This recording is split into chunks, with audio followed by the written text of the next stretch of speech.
Halo, makasih udah mampir ke channel aku, Sulistiawatiar.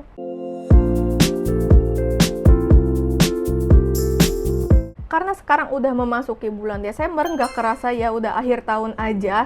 Jadi ini saat yang tepat untuk aku nge-share the best skincare 2025 versi aku. Sebagai informasi, kulit aku tuh cenderung ke normal to dry skin.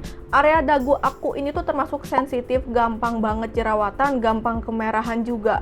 Walaupun kulit aku cenderung ke dry skin, tapi jangan khawatir, banyak juga kok yang bisa dipakai buat all skin types, bahkan ada juga yang bisa dipakai buat yang kulitnya oily skin. Untuk detail harga, isi, dan lain-lainnya, kamu bisa cek link yang udah aku taruh ya. Pertama, untuk cleanser atau pembersih, untuk first cleansernya ini aku suka banget sama micellar water terbarunya Hana Sui. Ini tuh spesifik yang variannya calm and clear. Ini bener-bener sesuai banget sama klaimnya. Di sini tuh dia klaimnya bisa menghapus makeup yang tebal, yang berat. Ini setuju banget. Ini gampang banget buat menghapus makeup. Udah gitu dia tuh nggak perih di mata, nggak bikin kering juga. Pokoknya ini sempurna banget. Ini nyaman banget. Pokoknya ini bagus banget. Bisa dipakai untuk kulit yang sensitif, kulit yang lagi berjerawat, bisa buat semua jenis kulit. Pokoknya perfect. Udah gitu kita tahu lah ya, Hana Sui itu harganya murah-murah, affordable semua. Selanjutnya untuk sabun wajah di tahun ini aku suka banget dari Emina dan juga Wardah.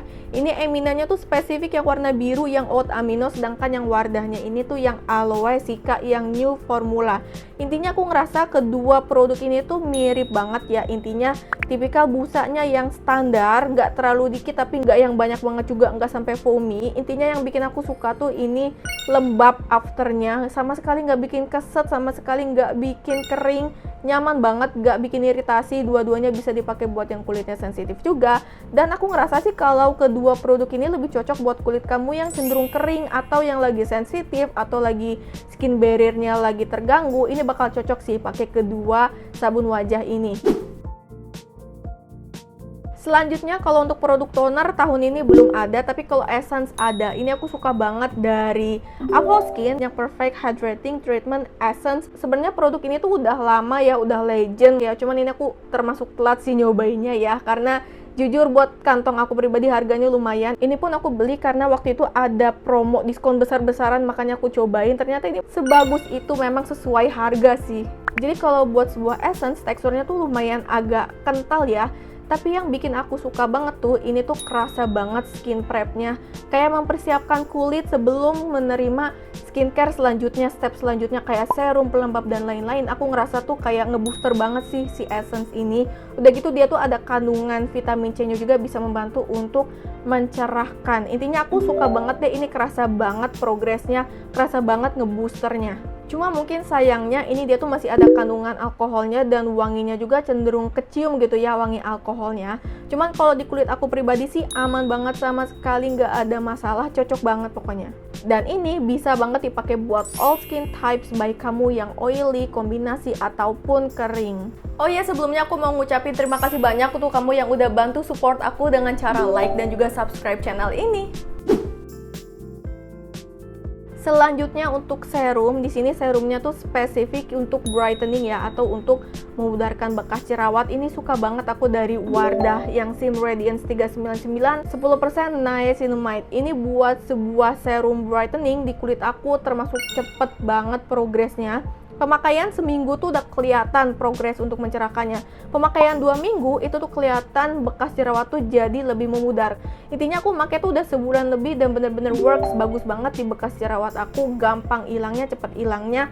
Udah gitu ini dia juga, walaupun kandungannya Sim Radiance dan juga 10% niacinamide, di kulit aku ini gentle banget, sama sekali nggak ada iritasi, nggak ada bikin jerawat dan lain-lain. Bagus banget pokoknya ini serum Wardah yang ini di kulit aku. Serum ini bisa dipakai buat all skin types, baik itu kombinasi, kering, ataupun berminyak. Selanjutnya untuk pelembab 2025 ini aku suka banget sama pelembab dari Hel, spesifik yang smooth like butter. Ini tuh dia tuh bener-bener jenis basic skincare ya, jadi bener-bener buat melembabkan doang, buat skin barrier doang. Jadi kalau misalnya kamu ekspektasinya buat mencerahkan, bukan ini produknya. Yang bikin aku suka, ini tuh bener-bener lembab banget. Ini bakal cocok banget buat kulit kamu yang kering sampai sangat kering, kulit yang lagi iritasi, lagi dehidrasi, atau skin barrier lagi terganggu. Ini cocok banget pakai pelembab ini. Walaupun pelembab ini tuh sebenarnya emang lembab banget ya, dipakai dari malam sampai pagi tuh masih berasa banget kelembabannya. Tapi pas aku pakai setiap hari tuh, ini dia tuh nggak over moist dalam artian nggak bikin jerawatan atau beruntusan. Karena ada pelembab yang bener-bener lembab banget, tapi kalau dipakai tiap hari tuh kayak kurang cocok bikin jerawatan atau beruntusan di aku. Tapi kalau ini sama sekali nggak, aman banget dipakai setiap hari. Cuman mungkin satu kekurangan yang aku nggak suka dari produk ini, aku nggak suka sama tube-nya. Kenapa? Karena aku ngerasa dia tuh teksturnya termasuk kepekat gitu, tapi dia tuh lubang tube-nya tuh kecil banget, jadi agak susah dikeluarin produknya, bener-bener harus ditekan pakai tenaga. Itu aja sih untuk minus yang aku kurang suka dari produknya. Tapi kalau dari performa si pelembabnya suka banget. Tapi aku pakai ini emang buat malam doang ya, aku nggak pakai buat pagi atau siang karena itu lembab banget. Selanjutnya untuk sunscreen, untuk di tahun ini ternyata ada 5 yang bener-bener aku suka banget. Pertama untuk yang SPF-nya 35, ini aku suka banget dari Wardah Bright Sea Sunscreen Serum. Ini sebenarnya mereka tuh reformulasi terus ya buat yang varian ini. Nah akhirnya untuk yang varian terakhirnya ini, yang Bright Sea ini bagus banget, aku suka banget. Dia teksturnya tuh light lotion yang menurut aku tuh masih cocok banget dipakai buat all skin types. Finishnya juga cenderung satin glow tapi nggak bikin minyakan. Pokoknya ini nyaman banget, enak buat yang versi terbarunya ini. Udah itu aja buat yang SPF-nya 30-an, lanjut buat yang SPF-nya 50-an. Ini aku suka banget dari RH Skinsitive yang variannya Ultra Calm Face Sunscreen. Awalnya pas aku pakai, aku ngerasa ya bagus gitu ya, seperti sunscreen pada umumnya. Tapi ternyata pas aku pakai di keadaan kulit aku yang sensitif, lagi ada beruntusannya, terus aku pakai ini, bener-bener membaik banget beruntusan aku dan jerawat aku pas aku pakai sunscreen ini. Jadi ini cocok banget, sesuai banget sama klaimnya buat yang kulitnya lagi sensitif. Dia tuh hybrid sunscreen. Harganya juga lumayan ya, sekitar 80-90 ribuan gitu dengan isi 30 gram. Tapi ini bener-bener bagus banget kalau kulit kamu tuh beneran lagi sensitif atau lagi ada beruntusan atau jerawatnya. Tapi kalau kulit kamu normal mungkin bakal sayang ya pakai si sunscreen ini, soalnya harganya lumayan. Tapi bagus banget ya pokoknya kalau kulit kamu lagi bermasalah. Selanjutnya aku suka banget dari sunscreennya Skin Aqua untuk tone up essence yang spesifik yang latte beige. Dia tuh ada warnanya ya, jadi kayak tinted sunscreen tapi warnanya bener-bener sheer banget, bahkan hampir kayak nggak kelihatan. Tapi justru aku malah suka, ini tuh pokoknya teksturnya bener-bener nyaman banget. Lotion yang watery, finishnya juga healthy glow finish, nggak bikin kusam, pokoknya ya nyaman banget deh, sama sekali nggak ada kekurangannya. Terakhir aku suka banget sama varian sunscreen terbarunya Emina, ini yang bentuknya kapsul. Untuk yang varian Water UV Gel dan juga Airy UV Gel, sebenarnya aku udah pernah bikin ya untuk full reviewnya, perbandingannya untuk kedua sunscreen ini, kamu bisa cek aja di sini buat perbedaannya.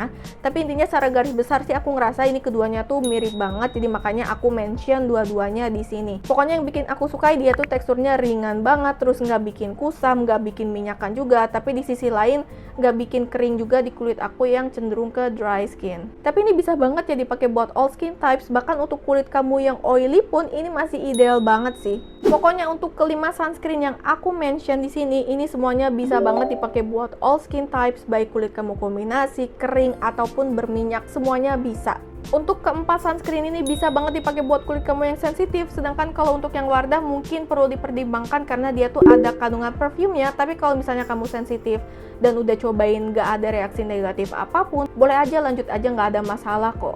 Jadi itu dia untuk The Best Skincare 2025 versi aku. Nah sekarang aku juga pengen tahu nih, kalau di versi kamu tuh apa aja sih The Best Skincare 2025 ini? Boleh komen ya buat nambah referensi juga buat kita semua.